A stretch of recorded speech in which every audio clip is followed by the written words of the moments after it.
찬양대 볼 때마다 마음이 든든합니다. 하나님께서 4월달 또 새롭게 허락하셨습니다. 또 한 달을 살아야 되나 이렇게 생각하지 마시고 다시 시작하자. 새 힘을 얻고 새로운 기회를 시작하자. 이런 마음으로 오늘 예배하면서 하나님의 은혜를 충만히 받으셨으면 좋겠습니다. 저를 한번 따라서 옆에 분에게 한번 선포하겠습니다. 생명 충만하십시오. 기왕 할 거면 힘있게 해주세요. 생명 충만하십시오. 기쁨 충만하십시오. 한 번 더 성령 충만하십시오. 아멘. 선포하면 선포대로 되는 줄로 믿습니다. 생명이 충만하고 기쁨이 충만하고 이번 한 주간 성령이 충만한 한 주간 되시기를 축복합니다. 지지난주에 저희가 이제 요셉을 만난 형들이 애굽으로 가서 이제 베냐민을 데리고 다시 와야 되는데 이 아버지 야곱이 고집을 부립니다. 왜냐하면 베냐민 못 주죠. 그래서 양식을 다시 사러 가야 되는데 못 가고 양식이 떨어질 때까지 기다립니다. 보다 못한 이제 장자 루벤이 나와서 얘기하죠. 아버님 베냐민을 데리고 가야 합니다. 그래야 우리 가족이 다시 살 수 있습니다. 그리고 우리가 약속을 했습니다. 루벤은 장자였는데 야곱의 아내 네 어머니 중에 한 명과 간음을 했습니다. 성적으로 타락했죠. 성적 범죄를 진 장자가 될 수 없는 페류나이죠. 죄는 우리를 추락시켜요. 죄는 우리의 자리를 뺏습니다. 세상도 마찬가지죠. 공직자가 범죄하면 바로 자격 박탈입니다. 죄는 우리의 자리를 뺏습니다. 장자지만 장자의 자리에 앉을 수 없었던 루벤이 이제 요셉과 만나서 은혜를 회복하고 약속을 다지면서 다시 장자의 자리로 가요. 이것이 믿음의 회복입니다. 믿음은 우리를 죄에서 멀어졌던 자리로 다시 복귀시킵니다. 잃어버렸던 자리, 여러분이 있어야 돼. 여러분다운, 여러분이 제일 행복한 여러분의 그 자리들, 죄가 그 자리를 자꾸 뺐는데 루벤처럼 복음 안에 믿음 안에 회복을 얻고 다시 그 자리로 가게 되기를 축복합니다. 자기 자리에 있을 때 제일 아름답잖아요. 그 멋진 자리, 그 잃어버린 자리를 다 회복하셨으면 좋겠습니다. 근데 야곱이 만만치 않습니다. 루벤이 설득해도 끄떡도 안 해요. 안 된다. 못 보낸다. 왜냐하면 제일 사랑하는 아들 요셉 베냐민인데 요셉은 벌써 잃어버렸고 베냐민 하나 남았는데 자신의 생명과 같거든요. 줄 수가 없습니다. 거기다가 22년 전에 요셉을 잃었던 상처가 더 올라왔어요. 그러니까 더 악화됐습니다. 상처를 건드리면 악화되죠. 그래서 막 고집을 부립니다. 베냐민은 못 주고 너희는 빨리 양식 가져와라. 이 모순된 요구를 해요. 아버지는 아버지의 자리에서 해결을 하고 수습을 하고 화해를 하고 문제를 해결해 줘야 되는데 뒤로 나자빠져서 철없이 어리광만 부리는 요구만 하는 자녀들을 말을 듣지 않는 무책임한 아버지, 무능한 아버지로 전락시킵니다. 이것이 상처의 무서운 힘이죠. 그런데 이번에는 유다가 다시 또 도전합니다. 그러면서 유다가 점점 장자의 자리로 나왔죠. 아버님 안 됩니다. 베냐민을 보내야 우리 가족이 살 수 있습니다. 그리고 우리가 약속을 했습니다. 우리는 약속을 지키고 우리의 진실을 증명해야 합니다. 이 일에 내 목숨을 걸겠습니다. 아버지 베냐민을 못 데려면 내가 죽겠으니까 제발 나를 믿고 베냐민을 보내주세요. 반드시 데려오겠습니다. 아주 비장하게 유다가 장자의 자리에 대신 가서 약속을 받아내요. 그러니까 야곱이 감동하고 그래 가라 그러면 좋다. 허락이 떨어지죠. 이때 더 중요한 것은 야곱의 입에서 드디어 하나님에 대한 얘기가 나왔다는 거예요. 하나님이 함께 하신다. 하나님이 인도하신다. 야곱이 상처 때문에 하나님을 잃어버렸다가 요셉을 잃은 그 슬픔 때문에 충격에 빠져서 믿음을 잃어버렸다가 유다를 통해서 믿음을 회복하고 그 입에 하나님 얘기가 다시 나오기 시작해요. 저는 교회 다녀도 하나님이 주어가 되지 않은 하나님이 내 삶의 결정자가 아닌 내가 결정하는 그런 믿음의 사람들이 오늘 예배를 통해서 하나님이 인도하시고 하나님이 결정하시고 하나님이 책임지시고 하나님이 도우시는 하나님의 주권의 삶을 회복하는 여러분 되시기를 축복합니다. 그리고 하나님을 믿으니까 담대해졌어요. 내가 베냐민을 잃으면 이르리로다. 베냐민 없어도 된다. 내가 그런 각오까지 한다. 하나님을 믿으면 담대해져요. 하나님을 믿으면 용기가 생겨요. 그리고 도전하게 됩니다. 상처는 굉장히 어렵습니다. 22년 동안 덮어 있었지 해결되지 않았어요. 그리고 그걸 건드리면 그대로 살아서 야곱을 괴롭힙니다. 우리는 상처가 힘들다는 걸 알고 있어요. 그리고 이 상처가 우리 가족들을 괴롭힌다는 걸 알아요. 고집 부리면 안 된다는 걸 알아요. 빨리 고쳐야 된다는 것도 알아요. 그러나 못 고칩니다. 왜냐? 우리는 이 상처를 이길 힘이 없습니다. 내 안에 임박인 이 죄성의 이 패턴, 반복적인, 그리고 해결할 수 없는, 그리고 근접하기만 하면 몸부림을 치는 이 상처의 고통을 넘어설 수가 없어요. 야곱이라도 말이죠.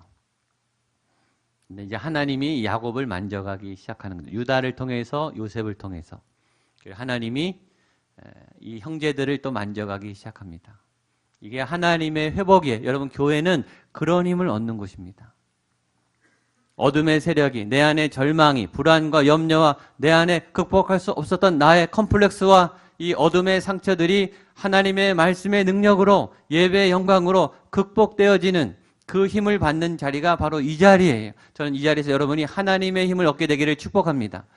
그 능력을 받아야 돼요. 성령이 임하면 권능을 받고, 이 권능이란 죄를 이길 수 있는 힘입니다. 우리의 상처를 넘어설 수 있는 힘입니다. 그래서 우리가 여기에 온 거예요. 다른 이유는 없죠. 다른 거는 우리가 하면 돼요. 그러나 우리가 못하는 것을 이곳에 하나님의 도움을 원해서 오셨잖아요. 오늘 말씀이 우리에게 주어졌기 때문에 오늘 하나님이 이런 충분한 자원과 힘을 주실 줄로 믿습니다. 이번 한 주간 여러분의 삶에 이런 놀라운 변화가 나타날 거라고 확신합니다. 이제 오늘 드디어 요셉이 베냐민을 만나는 너무나 감격적인 장면입니다. 16절, 17절 말씀 같이 보겠습니다. 시작. 요셉은 베냐민이 그들과 함께 있음을 보고 이르되 이 사람을 집으로 인도해 드리고 짐승을 잡고 준비하라. 이 사람들이 정오에 나와 함께 청지기가 요셉의 명대로 하여 그 사람들을 요셉의 집으로 인도하니. 자 보세요. 요셉이 베냐민이 그들과 함께 있음을 보고 지금 멀리서 오고 있는데 보고 있었던 거예요. 오니까 딱 봤겠어요? 계속 보고 있었겠어요? 계속 보고 있었겠죠. 얼마나 오래 기다렸겠어요? 양식을 가지고 와서 베냐민을 데리고 온다고 했으면 그날부터 아마 요셉은 목 빠지게 기다렸을 것입니다. 22년 만에 자기 친동생을 보는 감격은 얼마나 크겠어요? 눈을 뗄 수가 없죠. 고향의 자리, 형들이 오는 그 자리를 시선을 뗄 수가 없는 거예요. 그런데 양식을 가지고 갔고 베냐민을 데려오겠다는 형들이 안 와요. 왜 안 오죠? 야곱이 고집을 부렸어요.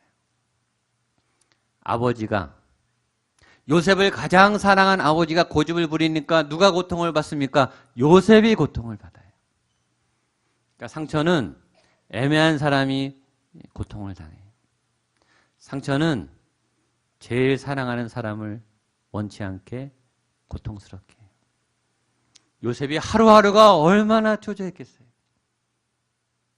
우연히 쳐다본 게 아니라 계속 보고 있었어요. 그리고 알아요. 멀리서 오는데 벌써 베냐민만 딱 보이는 거예요. 그렇죠. 다 보이는데 내가 보고 싶은 사람이 확 보이는 거 있잖아요. 그렇죠? 형들이 오는데 베냐민이 보이는 거예요. 그리고 보자마자 잔치를 준비시킵니다. 그러니까 이 모든 시나리오를 요셉이 다 짜고 있었던 거예요. 다 오기만 와라. 오기만 하면 내가 잔치를 준비한다. 다 대기하고 준비하고 있다가 이 베냐민을 맞이하는 이 모습이 보입니다. 저는 이 요셉의 모습에서 탕자를 기다리는 아버지의 모습이 보였어요. 그리고 저와 여러분을 기다리는 하나님 아버지의 모습이 보였습니다. 그 모습이 어떨까? 제가 그 성화, 요셉이 베냐민을 만나는 성화를 막 찾아봤는데 이렇게 막 감동스러운 장면이 별로 없더라고요. 그나마 찾은 게 이 그림입니다. 한번 보시죠. 감격스럽습니까? 막 껴안고 있는, 베냐민을 껴안고 있는 요셉의 그림입니다. 또 하나의 그림은 돌아온 탕자를 맞이하는 아버지가 있는 그 그림입니다. 보여주시죠. 렘브란트, 굉장히 유명한 우리 기독교 미술의 거장 렘브란트가 그린 굉장히 유명한 돌아온 탕자의 귀향이라는 아주 유명한 그림입니다. 이 그림이 유명한 이유는 또 우리 헨리 오웬, 영성의 대가이신 헨리 오웬이 자주 이 미술관에 가서 이 앞에서 한 1시간이고 2시간이고 계속 이 그림을 묵상하면서 아버지의 이 어마어마한 사랑, 이 그림에 렘브란트를 통해 표현된 하나님 아버지의 사랑을 회복하는 그 영성의 대가가 영감을 얻은 그림이 이 그림이어서 더 유명한 그림입니다. 이 그림을 보고 어떤 느낌이 드십니까? 그림을 잠깐 한번 자세히 보려고 합니다. 아버지의 얼굴을 한번 먼저 자세히 보겠습니다. 예. 아버지의 얼굴이 표정이 좀 이상하죠. 막 반가워서 이렇게 기뻐야 되는데 표정이 약간 좀 이상합니다. 그리고 눈이 자세히 보면 이 사시처럼 초점이 흐립니다. 약간 장님 같아요. 렘브란트가 일부러 그린 겁니다. 아버지의 눈이 왜 이렇게 시력이, 야곱의 눈이 왜, 야곱이 아니죠. 이 돌아온 이 탕자의 아버지의 눈은 왜 이렇게 초점이 없을까요? 왜 그러냐면 하도 쳐다봐서 아들이 언제 올까, 언제 올까. 몇 년이 지났는지 몇십 년이 지났는지 모르겠어요. 하도 응시해서 시력이 망가진 거예요. 그걸 표현한 겁니다. 얼마나 간절히 보고 싶었으면, 얼마나 매일 같이 가서 그쪽만 응시했으면 눈이 망가졌겠습니까? 너무 사랑해서 눈이 멀어버린 아버지. 그래서 아들을 잘 볼 수 없는 그 아버지의 모습이 여기에 담겨 있습니다. 손을 한번 보겠습니다.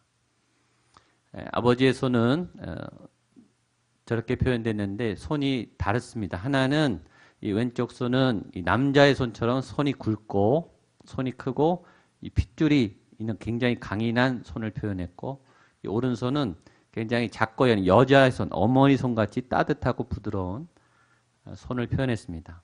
그러니까 이 아버지는 아버지의 사랑과 어머니의 사랑으로 이 탕자를 이제 안고 있는 거예요. 아버지의 사랑은 강한 사랑이죠. 보호하는 사랑, 지키는 사랑, 버텨내는 사랑, 도와주는 사랑. 어머니의 사랑은 안아주고 먹이고 따뜻하고 친밀한 사랑. 그러니까 하나님의 사랑이 이렇게 이 아들을 향해 가고 있다는 거죠. 저는 이 손이 오늘 예배 가운데 내려온 줄로 믿습니다. 여러분을 보호하는 하나님의 강인한 손과 여러분을 안아주시는 부드러운 하나님의 손이 함께. 그림 더 보여주세요. 예, 손 한 번 더. 근데 이 손이 아까 요셉처럼 이렇게 끌어안았으면 저는 좋았을 텐데 이게 살짝 대고 있습니다. 이게 더 섬세한 표현이라는 거예요. 이렇게 부둥켜 안고 싶지만 아들을 배려해서 터치를 살살 하는 거예요. 살살. 다칠까봐, 아플까봐. 그러나 터치는 깊습니다. 부드럽지만 깊은, 조심스러운. 그리고 아들을 향해 모아져 있는 손입니다. 아들의 옷은 누더기입니다. 다 헤어지고 떨어진 누더기를 입고 있고요. 머리는 아마 깎여진 머리. 자기가 깎은 게 아니고 자기가 머리를 깎아서 이렇게 스타일로 이렇게 한 머리하고 깎인 머리는 건 다르죠. 깎였다는 것은 인격이 박탈당했다는 것을 뜻합니다. 죄수였는지 노예였는지 어디서 정말 생고생을 했던, 정말 죽을 만큼 고생했던 그런 아들의 모습. 샌들은 한쪽은 벗겨졌고 한쪽은 신겨진, 그리고 별로 이 발에 도움이 안 될 것 같은 그런 샌들을 신고 있습니다. 그러니까 아들은 모든 것을 잃어버린, 모든 것을 빼앗긴, 고생하고 버려졌던, 그러나 아버지를 향해 달려온 이 아들을 표현하고 있는 이 모습이에요. 이 모습 안에 우리의 모습이 보이지 않습니까? 일주일 동안 이 죄 가운데서, 고통 가운데서, 이 치열한 세상의 싸움에서 죄를 지을 때도 있고 또 이길 때도 있고, 기쁠 때도 있고 마음이 무너질 때도 있고, 정말 너덜너덜해져서 기어 나오다시피 하나님께 나온 우리의 모습. 그러나 아버지는 너무너무 우리를 그립도록 보고 싶어서 눈이 멀 만큼, 그리고 우리가 다칠까 봐 섬세하게 안아주시는 그런 아버지의 사랑이 보이지 않습니까? 아마 베냐민도 그랬을 것 같아요. 낳자마자 어머니를 잃어버렸고, 그렇죠? 나머지 세 어머니는 또 얼마나 잘해줬을 리가 없죠. 베냐민에게. 믿었던 친형은 죽었어요. 실종됐어요. 나머지 10형이 이 베냐민을 가만뒀겠습니까? 야곱은 아마 더 끼고 돌았을 거예요. 형들은 더 미워했겠죠. 거기다 기근이 왔습니다. 먹을 게 없어졌어요. 그래서 아마 이 옷차림도 베냐민의 옷차림이 아니었을까 생각합니다. 근데 그 베냐민이 오고 있는 거예요. 22년 만에 살았을지 죽었을지.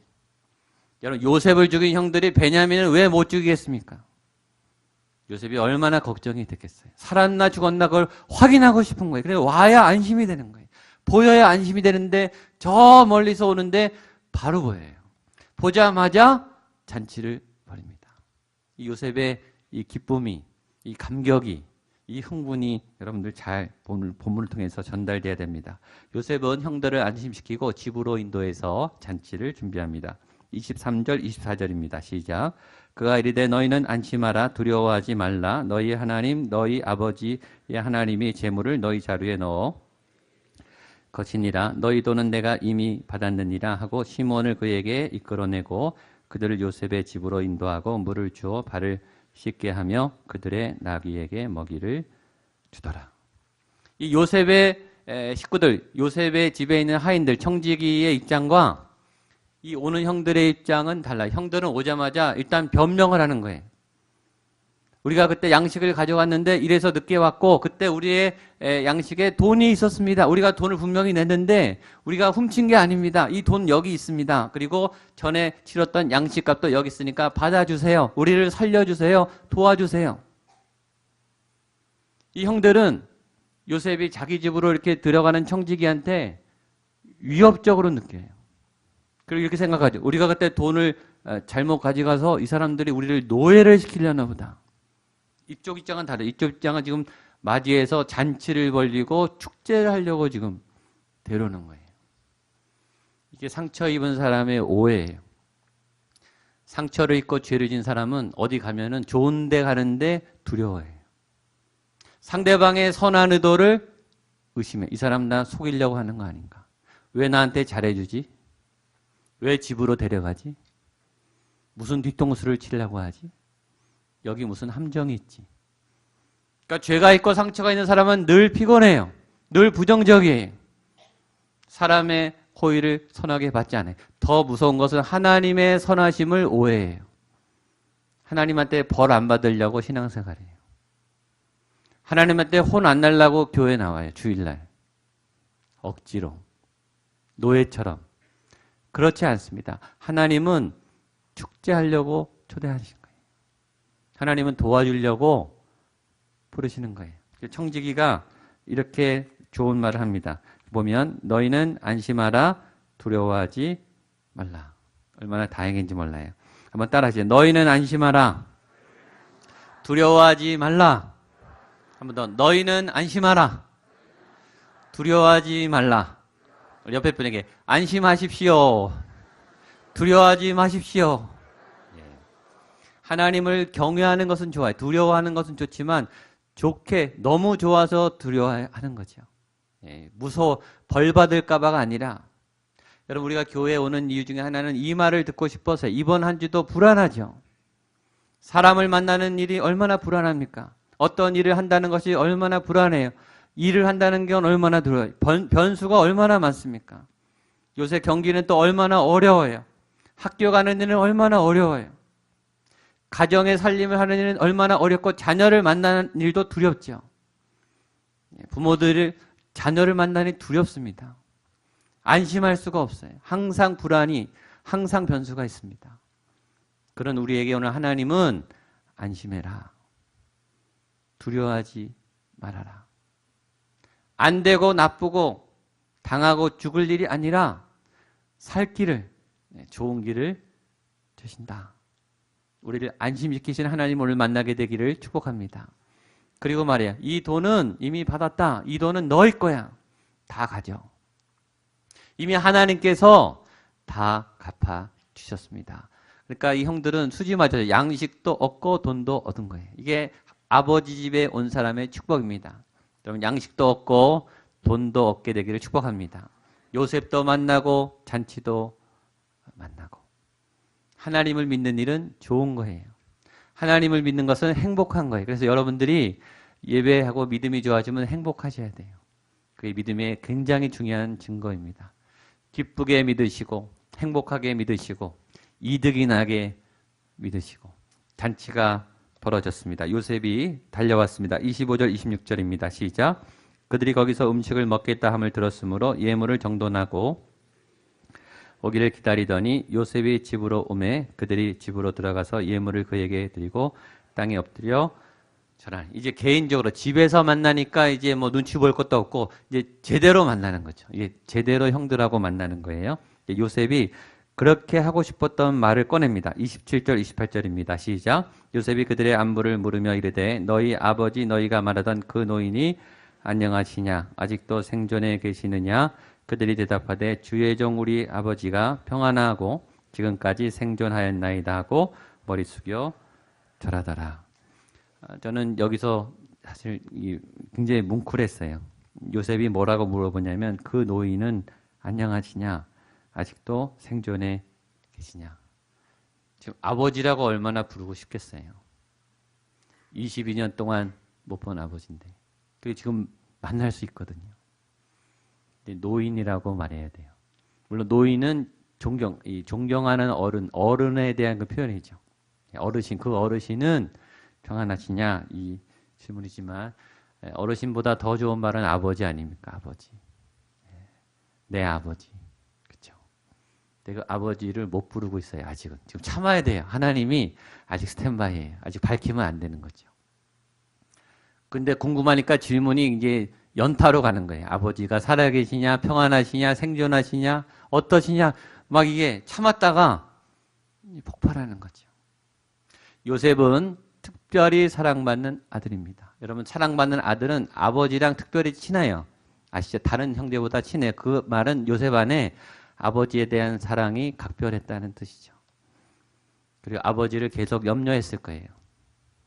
요셉도 지금 두 아들의 아버지입니다. 아버지 대 아버지로서 지금 아버지를 만나는 요셉이에요. 여러분, 부모가 제일 고통스러운 것은 자식을 잃는 거죠. 세상에서 제일 끔찍한 고통, 인간이 겪을 수 있는 가장 끔찍한 고통은 부모 먼저 자녀가 죽는 그 고통을 경험하는 부모님입니다. 이거보다 더 고통스러운 건 없어요. 세상에 가장 고통스러운 거예요. 그래서 아브라함을 시험했고 하나님도 가장 큰 고통을 당하신 거예요. 저는 부모님보다 먼저 사고로 이 땅을 떠난 자녀들의 장례식을 몇 번 한 적이 있습니다. 정말 감당할 수 없어요. 부모님들은요, 정상적인 분이 한 분도 없습니다. 거의 실신해 계십니다. 예배를 드렸는지 누가 왔다 갔는지 의식도 없어요.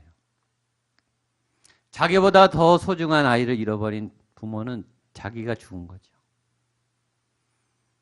지금 22년 전에 야곱이 죽은 거예요. 그 요셉이 아는 거죠. 나는 지금 살아있는데 나를 죽은 줄 알고 22년을 상처 속에, 그래서 베냐민을 계속 미루다가 겨우 보낸 그 아버지가 얼마나 생각났겠습니까? 얼마나 보고 싶었겠어요. 그러니까 이게 참다가 이게 아버지 얘기하면서 이게 다급해지니까 질문이 막 나오는 거예요. 근데 다행히 좋은 얘기를, 그 아버지는 살아계시고 평안합니다. 그걸 확인하자마자 요셉은 다음 질문으로 급해요. 지금 아주 만남이 급해요. 바로 이 베냐민 얘기를 합니다. 29절입니다. 29절 시작. 요셉이 눈을 들어 자기 어머니의 아들 자기 동생 베냐민을 보고 이르되 너희가 내게 말하던 너희 작은 동생이 이 아이냐? 그가 또 이르되 소자여 하나님이 내게 은혜 베푸시기를. 그러니까 요셉이 좋으면서 얼마나 힘들었겠어요. 여러분 아시죠? 사랑하는 사람, 정말 중요한 사람이 눈앞에 있으면요 잘 못 쳐다보잖아요. 그리고 지금 쳐다보면 티나잖아요. 그러니까 형들하고 같이 있는데 딴청을 피워야 되는 거예요. 그리고 있는데 눈을 잘 못 맞추는 거죠. 얘기도 못 걸고 지금 조마조마한 거예요. 요셉은. 그리고 먼저 아버지 얘기를 물어보자마자 바로 시선을 돌려서 이제 정면으로 베냐민을 보고 대화를 이제 본격적으로 하는 거죠. 얼마나 가슴이 떨렸겠습니까? 그리고 보자마자 참았던 그 축복의 말을 막 해줍니다. 소자여 하나님이 내게 은혜 베푸시길 원하노라. 그동안 못해준 22년 동안 못해준 이 형 노릇을 이제 하는 거예요. 너는 복되고 잘되고 너는 멋있고 막 자기가 할 수 있는 복을 막 주고 싶어서 복된 얘기를 해. 그러다가 목이 메죠. 30절 31절입니다. 시작. 요셉이 아우를 사랑하는 마음이 복받쳐 급히 울 곳을 찾아 안방으로 들어가서 울고 얼굴을 씻고 나와서 그 정을 억제하고 음식을 차리라. 아시겠죠? 한 곳에 있는데 너무 떨려서 못 쳐다보다가 아버지 한번 묻고 베냐민을 보고 그냥 말을 시작했는데 한마디 하자마자 이 눈물이, 이 감정이 솟구쳐서 말을 더 이상 할 수 없는 거예요. 얼마나 보고 싶었으면, 얼마나 그리웠으면. 이 상황을 참아야 되는 이 힘든 상황. 그래서 눈물이 쏟아지니까 못 참고 이 남자가, 이 40대인 이 남자가 튀어나가서 막 웁니다. 이걸 보면 요셉도 강한 남자는 아닙니다. 요셉도 힘든 걸 아는 남자죠. 참고 있었을 뿐이에요. 표현하지 않고 있었을 뿐이에요. 그동안 노예 생활하며 감옥 생활하며 요셉이 힘들다는 얘기가 한 번도 안 나와요. 안 힘들었을까요? 참고 있었겠죠. 안 보고 싶었을까요? 참고 있었겠죠. 근데 이 순간에 이게 막 터지니까 주체가 안 되는 거예요. 만남은 이렇게 아름답고 소중한 것이죠. 그 고비를 넘기고 이제 잔치가 벌어집니다. 이 34절 마지막 보겠습니다. 시작. 요셉이 자기 음식을 그들에게 주되 베냐민에게는 다른 사람보다 5배나 주매 그들이 마시며 요셉과 함께 즐거워하였더라. 아멘. 오늘 말씀의 결론은 즐거워하였더라입니다. 이번 한 주간 즐거워하시기를 축복합니다. 즐거워하셔야 돼요. 말씀이 즐거움이니까. 잔치가 벌어졌습니다. 잔치는 긴장이 풀려야 돼요. 그렇죠? 이 형들도 긴장이 이제 풀린 거예요. 이 사람이 우리를 접대하는구나. 이 사람이 호의적이구나. 안심해도 되겠구나. 긴장이 풀려야 즐거움이 오죠. 잔치는 크게 두 요소가 있다고 생각합니다. 하나는 아주 풍성한 음식이 있어야 되고 좋은 사람을 만나야 돼요. 아무리 맛있는 음식점에 가도 그 사람이 불편하면요. 체하더라고요. 저도 여러 번 체해봤어요. 음식이 아무리 좋아도 뭐 어디로 들어가는지 너무 긴장되니까 체하더라고요. 아주 심하게 체하더라고요. 좋은 사람하고 만나야 됩니다. 보고 싶은 분. 만나서 즐거운 만남. 그리고 다 풀어지는. 안심이 되는. 그리고 만나면 기쁨이 막 샘이 솟아나는 그러한 만남. 요셉이 그렇게 기다리고 참았던 이 좋은 만남이 요셉에게 이루어졌습니다. 저는 4월 한 달 우리 모든 성도님들의 삶에도 이런 아름다운 만남, 소중한 만남, 그리고 즐거운 잔치가 회복되기를 주님의 이름으로 축복합니다. 기도하겠습니다. 하나님 감사합니다. 오래 기다렸던 요셉에게 참으로 감동스러운 잔치가 주어졌습니다. 오래 참고 또 참았던 요셉의 인생에 하나님 이제 회복의 손을 대어 주셔서 감사드립니다. 눈이 빠지도록 몸이 닳도록 기다렸던 그 오랜 만남이 이루어졌습니다. 하나님 이런 만남을 기다리는 성도님들 계십니다. 주님 그 만남을 열어 주시옵소서. 그 응답을 열어 주시옵소서. 믿음으로 참고 있습니다. 눈물을 머금고 있습니다. 치고 또 자신을 쳐 복종하며 하나님의 응답을 기다리고 간절히 기다리는 당신의 백성들에게 하나님 좋은 응답으로 즐거운 잔치로 주님 응답하여 주시옵소서. 예수님의 이름으로 기도하옵나이다.